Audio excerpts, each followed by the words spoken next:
اگر لڑکی پیدا ہوئی تو پھر تو ڈھک لینا میں کیا کرتا ہوں.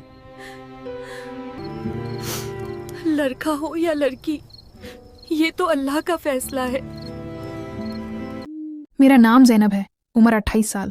میں ایک چھوٹے سے گاؤں میں پیدا ہوئی جہاں لڑکیوں کی قدر کم تھی. باپ کہتا تھا بیٹی تو دوسروں کا مال ہے. ماں چپ چاپ روتی رہتی. میری شادی ہوئی اسلم سے. اسلم اچھا لگتا تھا، لمبا، خوبصورت، بات بھی اچھی کرتا تھا. شادی سے پہلے وہ کہتا زرینہ تم میری زندگی ہو، تم سے محبت ہے. شادی ہوئی، سب خوش تھے، میں بھی خوش تھی. سوچتی تھی اب میری زندگی بدل جائے گی. شادی کے بعد ہم ایک چھوٹے سے گھر میں رہنے لگے. پہلے چند مہینے اچھے گزرے. وہ مجھ سے پیار کرتا، کبھی کبھی گلے لگاتا، سر پر ہاتھ پھیرتا. پھر ایک دن میں حاملہ ہو گئی. میں خوش ہو گئی. اسلم کو بتایا. اس نے مسکرا کر کہا اچھا ہوا، اب لڑکا ہو تو ٹھیک، لڑکی ہو تو فکر نہ کرنا. میں نے پوچھا اگر لڑکی ہوئی تو؟ اس نے مسکراہٹ چھوڑ دی. اگر لڑکی ہوئی تو میں اسے قبول نہیں کروں گا. میں نے فیصلہ کر لیا ہے. لڑکی ہوئی تو اسے زندہ دفنا دوں گا. میں سکتہ میں چلی گئی. یہ کیا کہہ رہے ہو اسلم؟ بچہ تو اللہ کی امانت ہے. اس نے کہا لڑکی لانت ہے، میں اسے نہیں پال سکتا. تم اگر لڑکی کو جنم دیا تو تیار رہنا. میں رو پڑی. اس نے کہا رو مت، یہ میرا حق ہے. میں نے اپنی ماں کو فون کیا. ماں نے کہا بیٹی صبر کر، اللہ پر بھروسہ رکھ. لیکن میرے دل میں خوف بیٹھ گیا. میں روز دعا کرتی یا اللہ میری بیٹی کو سلامت رکھنا. حمل کے دن گزرتے گئے. میں پیٹ پر ہاتھ رکھ کر باتیں کرتی. بیٹی تم آؤ گی تو میں تمہیں سب کچھ دوں گی، تمہیں کبھی تنہا نہیں چھوڑوں گی. اسلم روز دھمکی دیتا زرینہ الٹرا ساؤنڈ کروا کے دیکھ لو، اگر لڑکی ہے تو پلان کر لو. میں الٹرا ساؤنڈ کروائی. ڈاکٹر نے کہا لڑکی ہے. میں خوش ہو گئی. گھر آ کر اسلم کو بتایا. اس کا چہرہ لال ہو گیا. تم نے جان بوجھ کر لڑکی کو جنم دیا ہے، اب دیکھنا. میں نے کہا یہ اللہ کا فیصلہ ہے. اس نے چیخا اللہ کا فیصلہ؟ میں اللہ کا فیصلہ بدل دوں گا. اس کے بعد وہ مجھ سے بات کم کرتا، رات کو الگ سو جاتا.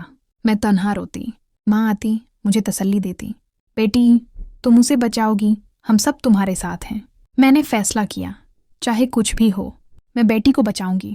میں نے چھپ کر پیسے جمع کرنے شروع کیے، کبھی پڑوسن سے کبھی ماں سے. سوچتی تھی اگر اسلم نے کچھ کیا تو میں بھاگ جاؤں گی. آخر کار وہ دن آیا. درد شروع ہوا. میں چیخ رہی تھی. اسلم نے مجھے ہسپتال لے جایا. ڈاکٹر نے کہا لڑکی پیدا ہوئی ہے، صحت مند ہے. میں نے بیٹی کو دیکھا، چھوٹی سی گوری، آنکھیں کھلی ہوئیں. میں نے اسے سینے سے لگایا. میرا فرشتہ تم آ گئی. اسلم آیا، بیٹی کو دیکھا. اس کا چہرہ پتھر کی طرح ہو گیا. اس نے نرس سے کہا یہ لڑکی ہے، میں اسے لے جا رہا ہوں.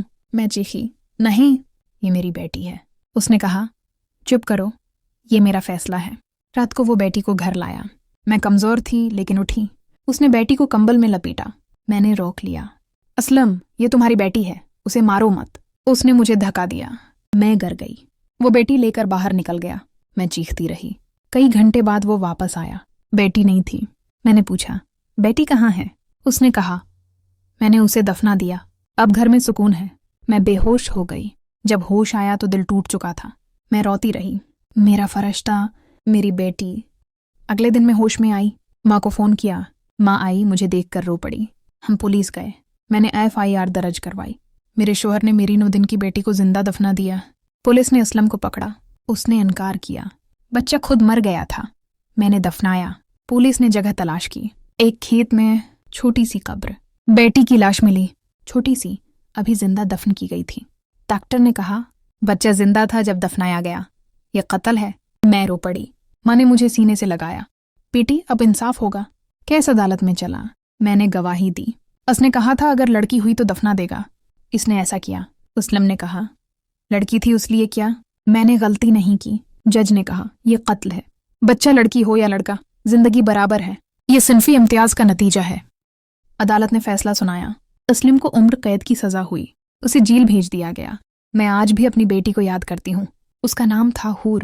میں نے اسے کبھی گلے نہیں لگایا، لیکن اس کی یاد میرے دل میں زندہ ہے. آج میں دوسری لڑکیوں اور ماؤں کو بتاتی ہوں بیٹی کوئی لانت نہیں، بیٹی رحمت ہے. اگر تمہارے ساتھ ایسا ہو تو آواز اٹھاؤ. پولیس جاؤ، عدالت جاؤ، انصاف ملے گا. میں نے اپنی بیٹی کی یاد میں ایک چھوٹی سی تنظیم بنائی جہاں لڑکیوں کی حفاظت کی جاتی ہے. ماں باپ کو سمجھایا جاتا ہے کہ بیٹی بھی اللہ کی نعمت ہے. دوستو یہ کہانی سچی ہے. بہت سی زرینائیں آج بھی لڑ رہی ہیں. اگر یہ دل کو چھو گئی تو لائک کرو، شیئر کرو تاکہ کسی ماں کی آواز بن سکے. سبسکرائب کرو، کمنٹ میں بتاؤ